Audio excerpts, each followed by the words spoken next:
Today, you're going to get to hear from one of the all-time great heroes of A.L. Williams, one of our founding members, Rusty Crossland, and one of my favorite people in the whole wide world. Man, you're in for a treat. We've got to be radical. We've got to be different. We've got to stand up on our soapbox and kind of spread the good news of A.L. Williams. Then I started thinking a minute, and I started thinking radical. And then I started thinking about the 3 R's, reading, writing, and arithmetic, and I changed those to radical, reckless, and relentless. Because I think that's what we have to be at A.L. Williams. We have to be radical. We have to be relentless. And sometimes we've got to almost be reckless. You know, have you ever got to the point in time where you, and I'm even talking about today being obnoxious. You ever got to the point in time where you sat across the table with somebody and they gave you one of these glazed looks and just said no? And you just wanted to take them and just slap them around a little bit. Grab them by the shirt and shake them and say, don't you understand? I mean, I think we need to start doing that a little bit. We got to be a little bit more radical because we got something, folks, that nobody else has got. We got the most unbelievable opportunity in America. And we've got to let people know about it. I want to talk to you for just a few minutes about priorities. And you're going to hear so many great speakers, and they're all going to have their theories and their ideas, and they're all going to sound great. And I want you to know that the ones that I'm going to talk about right now are probably the most important that you'll hear all weekend. You'll hear that from everybody too. But I want to talk to you about some priorities. And there's just 6 of them and that I'm going to talk to you about. There's probably 6,000. But I want to talk to you about just 6. The first is the most important. You got to become a leader. You've got to take a leadership position. You've got to work harder. You've got to work smarter. You've got to be more aggressive than anybody else in your organization. I don't care if you're a brand new recruit and this is the first meeting you've ever attended at A.L. Williams. The first priority of your business life is you got to become a leader. You got to become an out front person. You got to make the most sales, recruit the most people, pick up the most policies, talk to the most people, be a leader. Have everyone look to you. Be the kind of person that establishes benchmarks in the office. Be the kind of person that does more than anybody else. Be aggressive. Be out front. Always be looking forward. Never be looking behind you.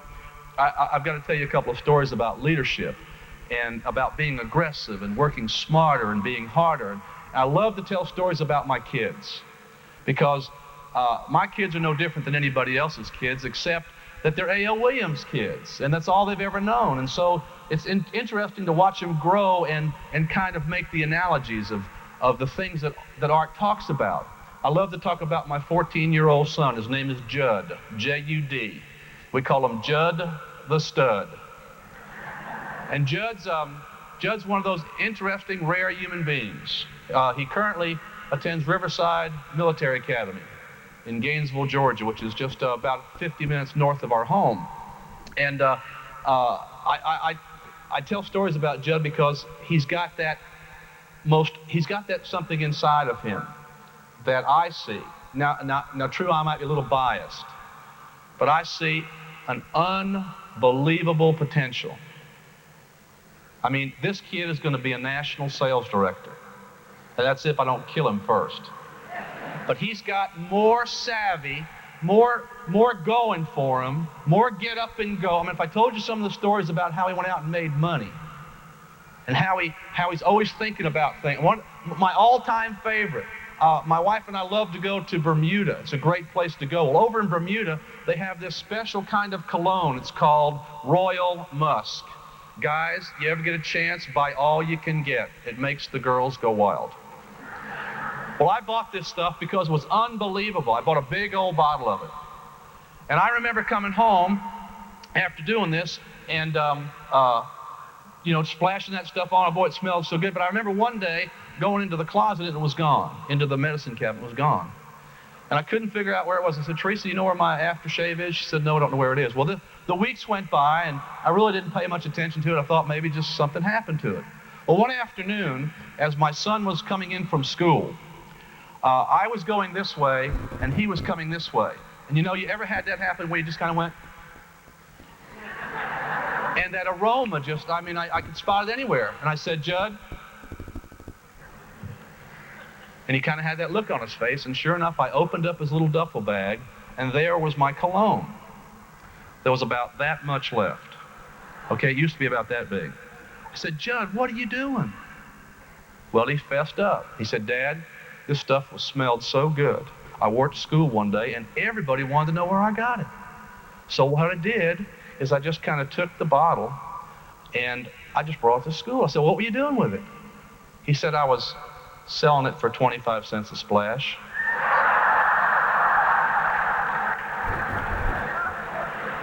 Now, is this kid going to be an NSD or what? You see, I think you got to go back to that childlike enthusiasm, you see, and start thinking like a leader. You know, we talk about leadership. I remember a story about a young boy, 16 years old. He went up to his dad and said, Dad, I'm 16 years old now, and I want you to buy me a car. And his dad said, well, son, I'd be willing to do that if you'd be willing to do a few things for me. He said, anything, Dad. Tell me what I got to do. He said, well, the first thing I'd like you to do is I'd like you to get better grades. I really would like you to get better grades. He said, no problem. He said, the second thing I'd like you to do is I'd really like you to read the Bible. No problem. I'll read the Bible, Dad. He said, the third thing I want you to do is I want you to cut that hair. It's too long. I don't like long hair. He said, no problem. Well, several weeks went by. Then a month went by. And then one day his son comes back up to his dad and said, Dad, I did it. Here's my report card. Well, he looks at his report card. Boy, his grades have gone up in every area. Unbelievable. And he said, Dad, I've been reading the Bible. He said, son, I realize that. I've been watching you read the Bible. That's great. I appreciate that. He said, but son, I asked you to do 3 things. You hadn't cut your hair. He says, well, Dad, I've been meaning to talk to you about that. He said, in reading the Bible, I read a lot of great things. And in every chapter of that Bible and all the pictures and stuff, Jesus had long hair. He said, why do I have to get a haircut? His dad looked at him and said, well, son, if you'd have just read a little farther, you'd have found out that Jesus walked everywhere he went.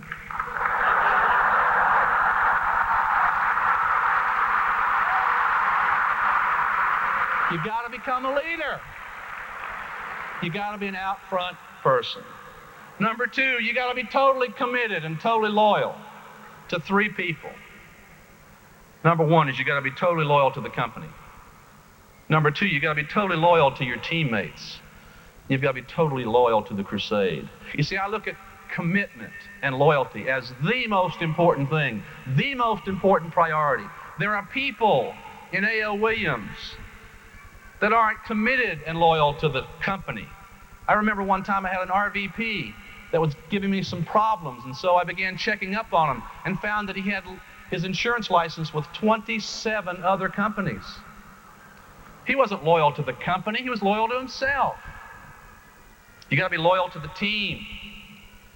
Your teammates are the most important thing in your organization. You got to be loyal to the crusade.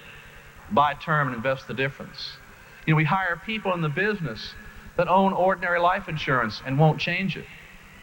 We hire people in the business that just aren't in the same mode as we are. I look at loyalty. I look at commitment. I look at involvement. Some of you in this audience are involved in A.L. Williams. You're not committed. Not yet, anyway. You're not totally loyal. I look at commitment and involvement like I look at ham and eggs. Commitment and involvement are just like ham and eggs. You see, the chicken is involved, but the pig is totally committed. So when I look at people today, I look at them, and if I say to you, are you a chicken or you a pig? don't be offended. I want you to be a pig. I want you to be totally committed. Top priority, total commitment. The third priority is never get satisfied. The greatest obstacle in your life is satisfaction. And A.O. Williams, it is so easy to make some money. It is so simple to build your business. You see, I feel people have to be challenged every day. You must be challenged every day. You must want more every day. You got to get up every morning thinking about a promotion. You got to be challenged every single day, because you can sit back and get satisfied, and the world will pass you by. The reason why Rusty Crossland is the way he is today is because he's got a leader like Art Williams that will never let him be satisfied. You see, there's two things in this world I despise. Both of them happen to be to lose at anything. And I'll never be satisfied. My wife can't stand it. I'm never satisfied. I always want to build more people and more RVPs and more promotions every day. You see, I've got this little sports car, and my wife calls it my midlife crisis. I call it my little sports car. And it never seems to fail. I'm driving along the interstates there in Atlanta, and I'm just cruising along at 56, and all of a sudden, this kid comes up next to me in about a 67 Mustang, and he looks at me, and I look at him, and I just kind of smile, and, he does 60. I do 60. He does 65. I do 65. He does 70. I do 70. He does 75. I do 156.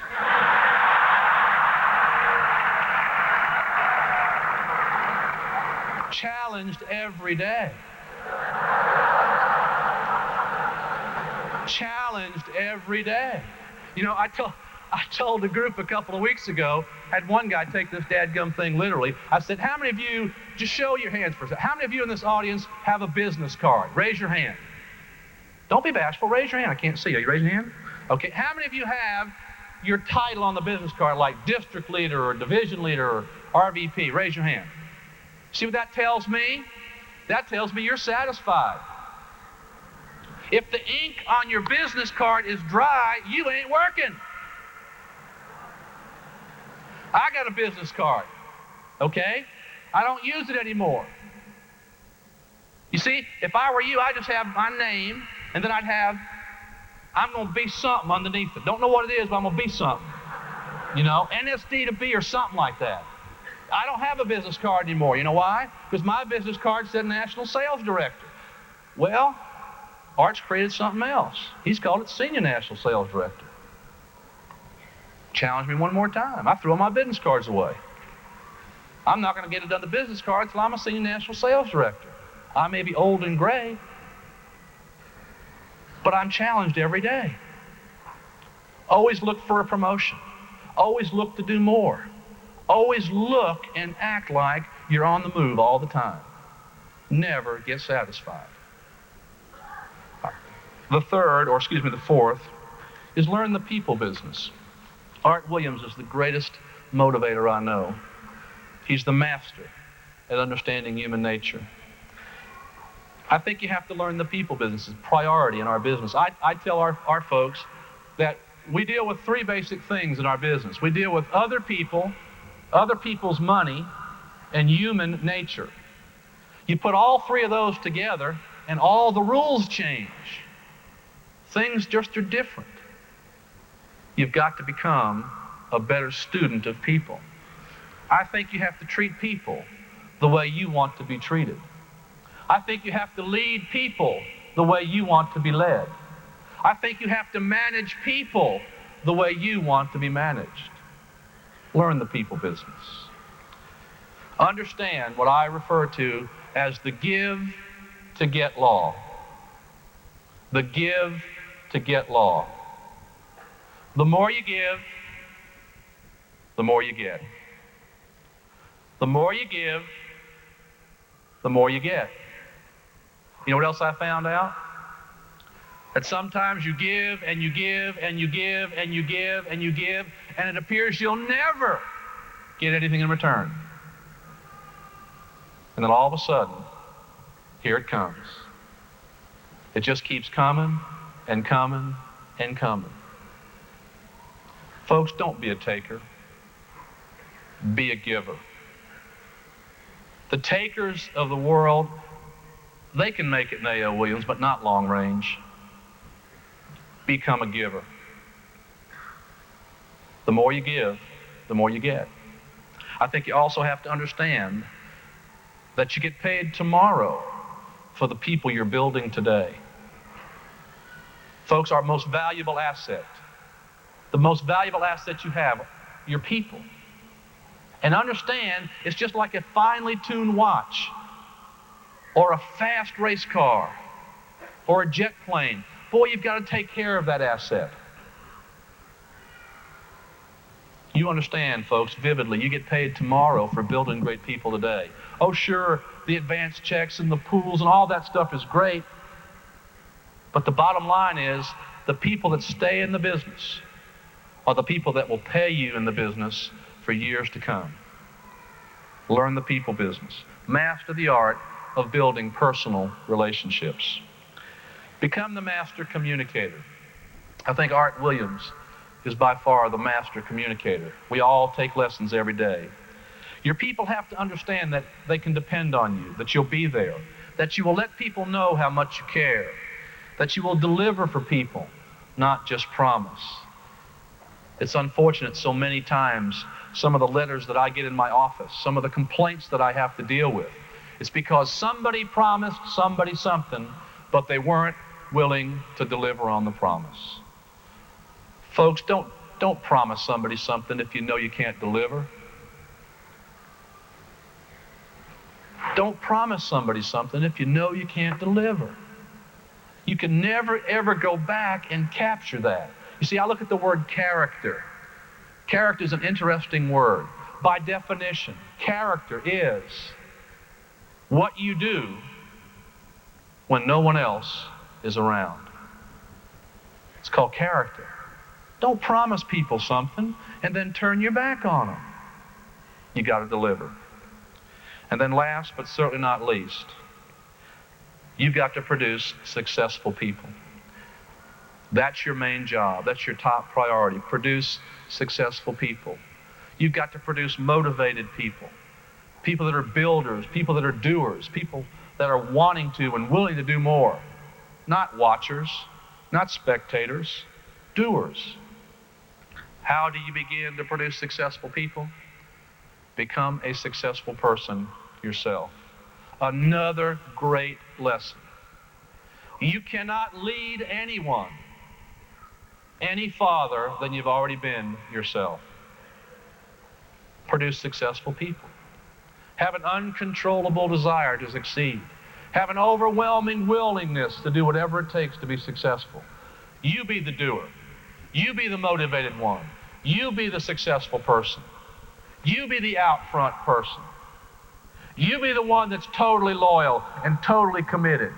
You be the person that's never satisfied, always challenged, always going, always blowing. You be the person that's the one that establishes the personal relationships. You be the person that everybody points to and says, that's our leader. That's the person we're following. You be the master communicator. You have open lines of communication. You call your people. You write them notes. You recognize them when they need to be recognized. Those are your priorities. Now, along with your priorities, there comes some dangers. Danger number one is thinking that only others will get you there. An interesting parable. Folks, you can't make it by yourself, but don't expect others to get you there. You can't make it by yourself, but don't expect others to get you there. Danger number two, sales mentality. Sales mentality. I understand it. You see, if I go talk to you and I make a sale, that's one sale. But if I go talk to you and make one sale and then recruit you, that will lead to many sales. You know, it doesn't take a Harvard business degree to figure that one out. One-legged stool. Danger. Thinking that one person is going to get you there. Boy, I've got this stud, Art. He's going to take me to the top. This guy's going to make me an RVP. Well, that may be true, but it won't last long. Danger number 4, shortcuts. Shortcuts to the top. You know, I describe shortcuts like a boomerang. They look fantastic going out, but they sure hurt when they come back and hit you in the back of the head. Shortcuts. Number 5, thinking you can improve the system. Folks, I want you to know, don't you understand that if the system could be improved, it would already have been improved? Recruiting and selling in the wrong market. Folks, the fastest way to end your career is to recruit and sell in the wrong market. Understand where our market is. There are 3 kinds of people in the market. There are the rich people, there are the poor people, and then there are you and me. Understand where our market is. Greed, number 7, greed. Greedy people don't make it long range.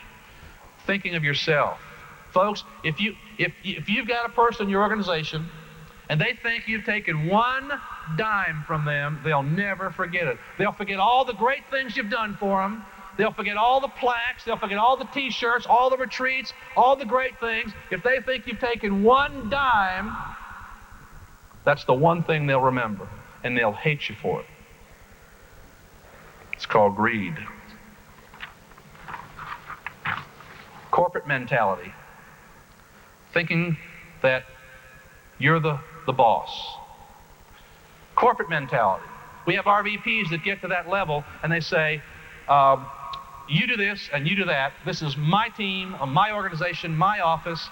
This is all my stuff. Kind of reminds you of somebody you used to work for, right? Number 9, thinking your people are really yours, working for you. And then last but not least, second guessing the head coach. You know, why should I second guess Art Williams? He makes more money than me. Why would anybody second guess Art Williams? Folks, be a leader. Build a team. Don't be greedy. Build your team on strength, not weakness. Be an out front person. Be innovative. Be creative. Never get satisfied. Just think about that sports car. Just never be satisfied.